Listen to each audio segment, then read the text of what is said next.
I just realized these last few episodes I've been recording, all the January stuff basically, it's the first time I've recorded with my new desk. Well, I used to have it. I used to have my notepad just kind of right here. I had a really cheap old cardboard, like $10 cardboard table. That's what I used.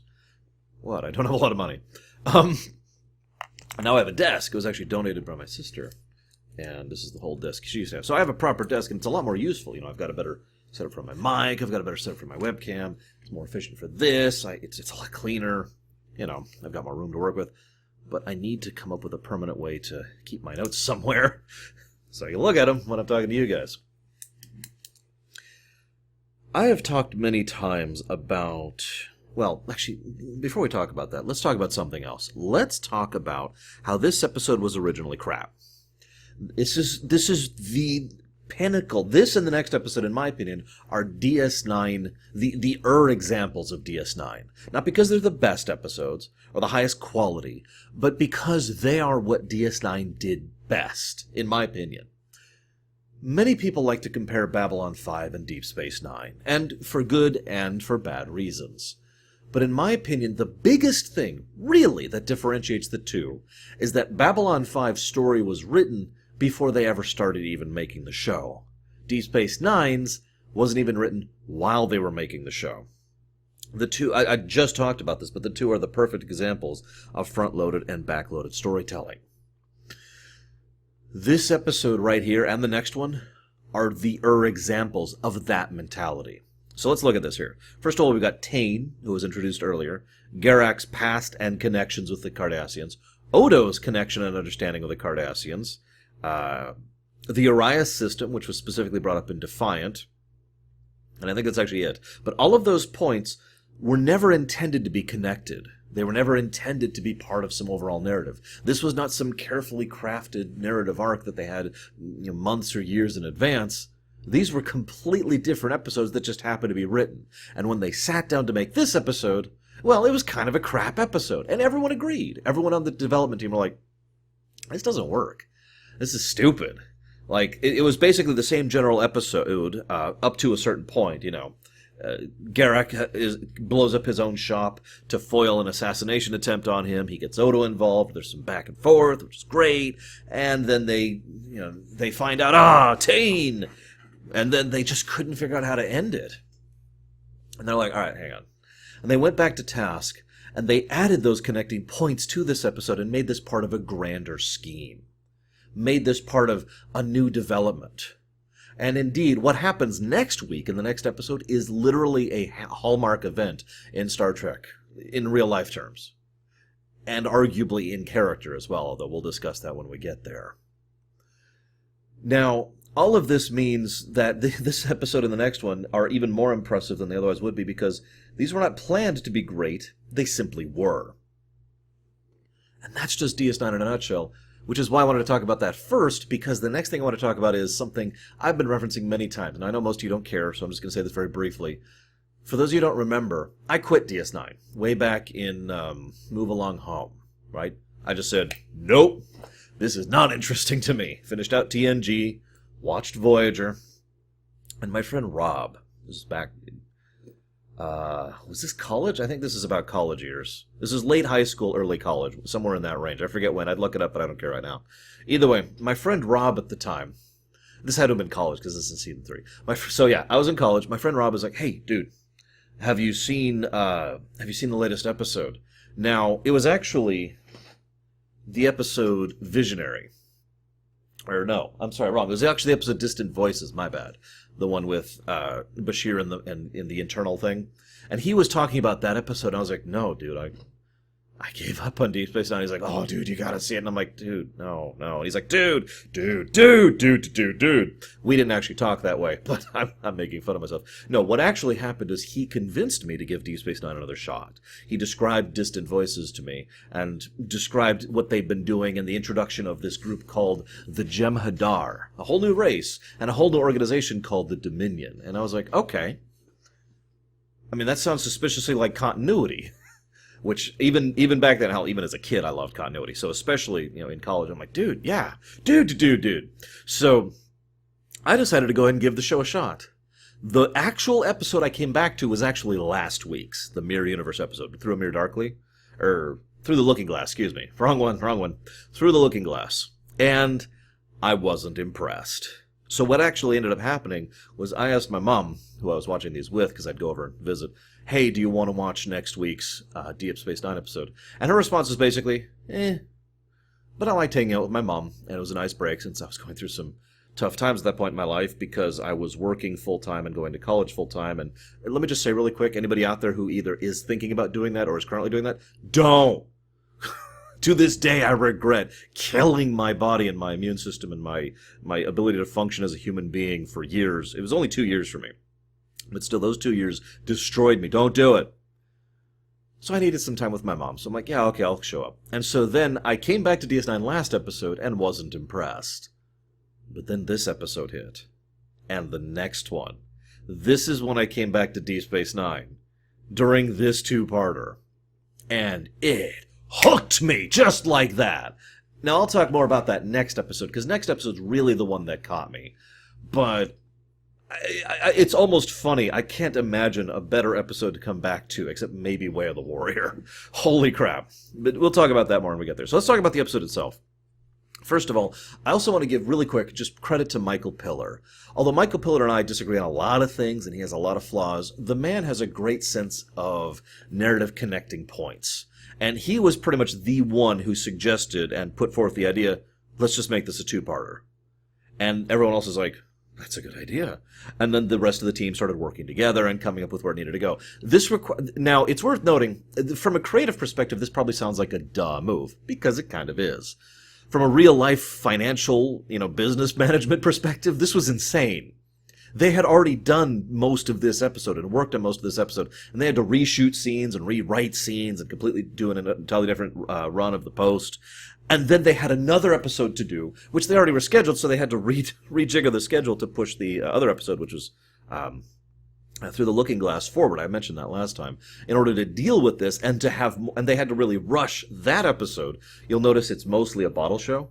Like, almost everything there is on existing sets or basic sets, and all they do is a little bit of additional stuff with lighting and have very few guest stars. You noticed that, right? That was a bottle show so they could shrink the production time and budget on that so they could pour it into these two episodes. And that is something I do like about Deep Space Nine. As much as I have my flaws and critiques with it and its creative choices, they were very good about saying, this isn't working out well, let's make it better, rather than just completely abandoning it. Now, they would, of course, abandon things sometimes, but this is a great example of that. Shoring up a weakness to make two of my favorite episodes of Deep Space Nine was an awesome choice, and I'm glad they pulled it off. Bringing me to my next point. I love the idea of Garak bringing up the possibility of the social significance of food. Deep Space Nine has covered on this a couple of times before, and will in the future, too.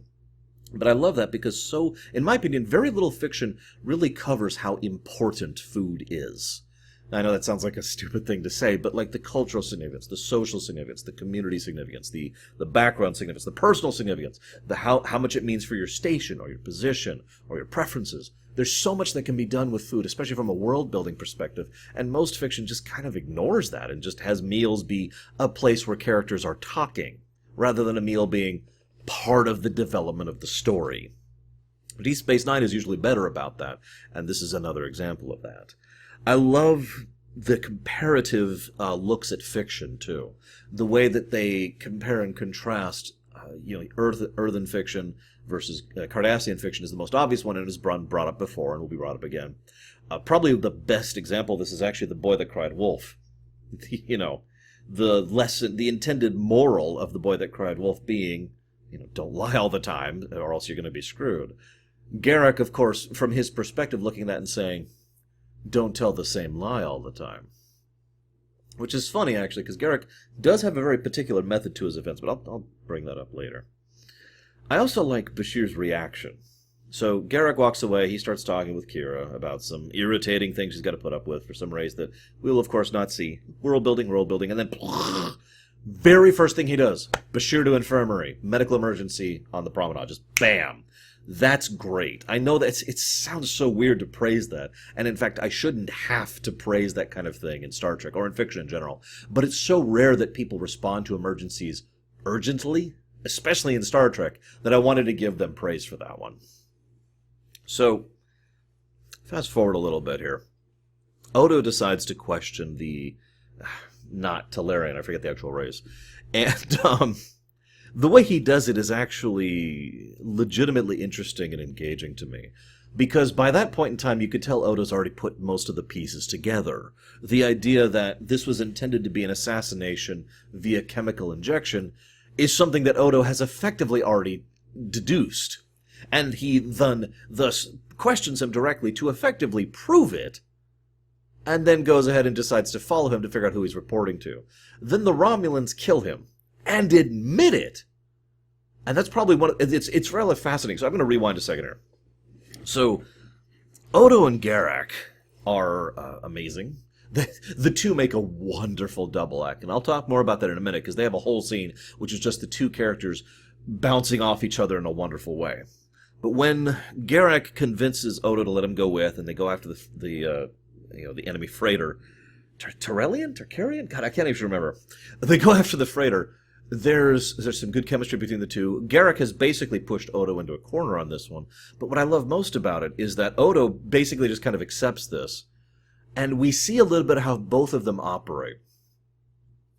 I'll talk more about that in just a second. Then the Romulans destroy it and admit to it. Now that's most interesting to me because that throws both Odo and Garak for a loop. Now that's important from a narrative perspective because both of these characters consistently have been portrayed up to this point in time as very observant and very deductive. Both of them have the ability to analyze and deduce very quickly and very precisely. They have done it pretty much the whole show up till now, and they do it in this very episode. So even if you're not familiar with Star Trek, you still get that impression. For them to be caught by surprise, for something to shock them, that has to be significant. But what's funny is it does it for different reasons. Odo, it shocks him because the Romulans are basically doing this above board when they don't have to, and that's not even standard for Romulan. It's not standard Romulan operating procedure. Garak also is shocked by this because he has no idea why they're trying to kill him. None of his theories or conspiracy connecting points have anything to do with the Romulans. Both of them are thrown a loop for this for basically different reasons. It's a very precise and unique bit of storytelling. Then, of course, Odo pushes him. Odo pushes him into telling the truth. You dragged me into this. You blew up your own shop. Now that's brilliantly framed from an out-of-character perspective. A good directing job, good editing job. But it's also interesting from an in-character perspective because Odo slams him with it, and Garak is legitimately surprised. And it takes several more seconds, though, for Garak to finally fully drop the mask that he's been enduring, or maintaining all this time. Which brings me to my point. Odo and Garak are both a perfect fit for each other, character-wise. Both of them have a lot more depth to them than they show, and go out of their way to deliberately hide it from others. The method by which they do so is almost completely the opposite. Odo is the iron wall, and I'm going to refer to that a few more times in the future. The iron curtain, it's just plunk, there's nothing here. All he's going to say is go, humph, and that's about all you're going to get out of him. He's just going to stonewall you. He's not going to tell you what he thinks. He's not going to tell you what he feels. Garak is the talker. Rather than throwing up a wall to hide what's behind there, he'll throw up a bunch of fireworks to continue the analogy. Just, hey, and this, and oh, I can't imagine why this could be happening. It's the classic magician trick. Distraction. Trying to pull your attention over here so you don't actually know what I'm doing with my other hand. And both of them are sufficiently intelligent and analytical to have deduced this about the other. And yet both of them are also still wrong about each other, because those hidden depths go further than either can posit. One of my favorite moments in the episode is actually when Garak says, I don't know why the Romulans want to kill me. And he says it very blandly and plainly. And Sisko says, I've had about enough of you. And then Odo says, no, he's telling the truth. What? If he was lying, he would try to spin some yarn or tale. And then Garak kind of spins a yarn or tale, trying to lie his way around that one. This is why I mentioned the idea of not using the same lie over and over, because that is actually Garak's modus operandi. He does the same technique to basically everyone. It's hard to even blame him for it, because basically no one catches him in it. No one pays attention enough to notice that he is doing the same trick over and over. The only two people, arguably, who have ever caught him on this are Odo and Bashir. And Bashir, that's not even really there yet. Odo is obvious. He calls it out in this episode. So Odo slams him with the truth. And he just does it over and over and over and over and just smashes him in the face with this truth. I'm sorry. I actually skipped over a scene. My apologies. First, he goes to contact his Cardassian contact. I love how his simple, blunt honesty is what gets Sisko's cooperation, by the way. He flat out says, I've got certain sources, and Sisko says, you don't want me to ask about it, do you? No, but I need a runabout. Okay. Again, the honesty being the kind of thing that Sisko would respect and go along with. And of course, Sisko's obviously interested in getting this solved too. I mean, there was a bomb that was set off on his station. Then he goes to contact that informant, and he gets some interesting information from him. And there's a lot of implication there. Now, this is, in my opinion, one of the only stumbling blocks here. I'm going to spoil something here. This never really comes up again. I mean, it kind of does. You know what I'm talking about if you've seen the show. But we never really learn the full story behind what's going on with this. And I feel that's a bit of a shame, because I think there's some good storytelling potential there. Certainly better than Quark turning into a female. So it's, it would have been nice to see some kind of fleshing out of that. But instead, I suppose I still find this engaging, interesting, attention-grabbing. It makes sense that Odo would have connections from the old days, because Odo has always understood quite well how the Cardassian system worked, how the Union functioned. It's one of the reasons he was so useful back in the legal episode, when O'Brien was being taken in tribunal. So that works. Then he just is like, here's all the dead people, and oh my god, and you dragged me into this, and you're going to be honest, you're going to be honest, you're going to be honest, and again, just smooshes him against the wall till Garak finally, for the first time in the episode, and quite possibly the series, although that is of course debatable, drops the mask. Goes ahead and does his own little private method of scrambling a signal, and calls, Nana, basically. It's like, where's Tane? She doesn't know. Oh. And she's like, you've got to help Tane. Okay.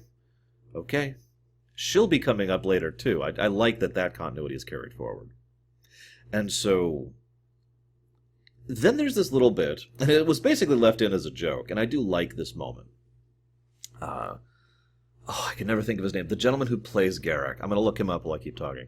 The gentleman who plays Garak does a great job, because Bashir comes up later and basically jokes about the intended original ending of the episode. Andrew Robinson, thank you. He jokes about the original intended ending, because it was originally going to be, haha, Tane, we have this evidence on you that Bashir's got. So they turned that into a joke, which works, and then Bashir offers him the nice chocolates. And Garak says, thank you, and Bashir says, no, I think you need him more than me. And given what they talked about food, given the amount of friendship and connection the two have, it's funny because you don't need a big demonstrative thing to show that you care about someone. But what Andrew Robinson does is his expression changes a bit. You can actually see his lines soften, and then he inclines his head a little bit, and you could see there's some really legit respect right there. Just, thank you. You can tell that Garak is actually legitimately touched. It could be argued before now, but I think, at the very least at this point in time, Garak officially sees Bashir as someone who is a legitimate friend, someone who he actually does care about. And I would say with total certainty that Bashir legitimately cares about Garak. And that's nice, and I like that. No shipping them. So then they go off, and then they have this wonderful moment. It's the best scene in the entire episode, in my opinion. It's just Odo and Garak acting off of each other. And Andrew Robinson and Renee Auberjonois have amazing chemistry, and the way their two characters work bounce off each other wonderfully. And they both counter-analyze each other. And I love the way they do it, because Odo insists Garak has no higher ideal, no honor, no justice, something that is more than an individual level, some kind of grander scope or philosophical, ideological thing. He is merely at the ground level. Garak accuses Odo of the exact opposite, of not caring about any individual, having no personal connection to anyone, finding everyone around him to just be a puzzle to be unlocked. Now, I find both of these things fascinating because, in my opinion, both of these statements are 100% correct if this was about 3 years ago. Odo didn't used to care about people. And Garak didn't used to care about anything, based on what we learn in the future. But both of these statements now are wrong. Thus, we see, in a very strange way, we actually see a character arc for two characters presented in a single scene as a microcosm of the greater journey both have been on over the course of the show as a whole. Odo does legitimately care about individuals and does have personal connections to people, and Garak does embody greater ideals beyond the individual. And we will see that next episode very powerfully in both directions. So then they get captured by the Daredeks. They get taken aboard, and Tane's there, and Tane's like, hi. I want to once again give so much praise, and I've got his name right here, Paul Dooley. I hope I'm saying that right, for Nabran Tane, because the man manages to portray someone who is quiet and professional and polite and absolutely terrifying. He did it last time, too. Last time he showed up. The way he presents himself is just so professional. So amiably cold. It's a wonderful performance. I love it. I ate it up. I also love... I wish I could just show you the scene, because the scene, pretty much from the moment Tane shows up till the end of the episode, is just gold. Here, watch the episode. I wish I could do that, but I can't, obviously, despite what certain YouTube commenters seem to think every week. I love the idea of Tane counter-analyzing Garak's manipulative methods, while Odo is analyzing and stating his point up. The three make a nice dynamic, basically. Garak is still playing games. Tane is above the games, but also acknowledging and noticing them. But Tane is actually brutally, bluntly overt and honest the entire meeting, which is probably something that shakes the hell out of Garak, and probably why he's so scared over there. Oh, you can tell he's terrified. Garak is just... until the end, and then the shock hits, and then that terror kind of switches into delight. And of course, Odo is coldly analyzing his way through the situation the entire time. My favorite point was his analysis of, you see how he subtly insults the Romulans? Thus, I either have to show what my allegiance is, or I have to ignore the comment, and thus a little bit of a divide has been put between us. No matter which way I react to his comment, he still gets something out of it. It kind of shows kind of the precision of how Garak interacts with other people, and one of the reasons I love Garak so much as a character. Now, this is also when all masks go away. Tane is, of course, completely honest. Garak starts to do the mask thing. It's instinct. He's been a spy for so long. He starts to do it. It eventually just drops. And he's just bluntly honest, and Odo's just bluntly honest. And all three of them just abandon all pretense. I never betrayed you, is what Garak says. And there's a lot of power and a lot of passion behind that. And, you know, why do you think I came here? Why do you think I went all this? I thought the Romulans took you. And then Tane looks at him, and he looks amused, like, huh, I believe you, Garak. Because he does. You're free to go. And then, what? Just like that? Yeah, you're free to go. This is a trap. No, it's not a trap. It's a choice. You can leave. Or you can join me. And then Odo's just like, I'm sorry, what? This man just tried to kill you. Just killed several of your colleagues. This man exiled you. Are you kidding? But the problem is, for all of the truth of what Odo says, Tane smashes Garak in the face with the most powerful truth he possibly can. And the way the actor says it is perfect. You want to go back to your shop and hem pants? Or shall we pick up where we left off? And then Garak's response, I'm back. This is a great episode. If it's not obvious, I'm just gushing about it. It was also nice for the fans at the time. Obviously not me. Again, I just came back the previous episode. But from what I understand, and Rob gave me this perspective too, the idea here was that they had teased so much about Garak that a lot of people were upset that there was no payoff. And so this is basically the, okay, here's the cards. This is what I've got, call, and actually showcasing the real truth behind a lot of Garak and his past and all that fun stuff. And we'll see more truth in the future. They've still got a few cards hidden. But I do like how they present this. Either way, wonderful episode. Next week, we will cover a truly hallmark episode in Star Trek history. See you next time, guys.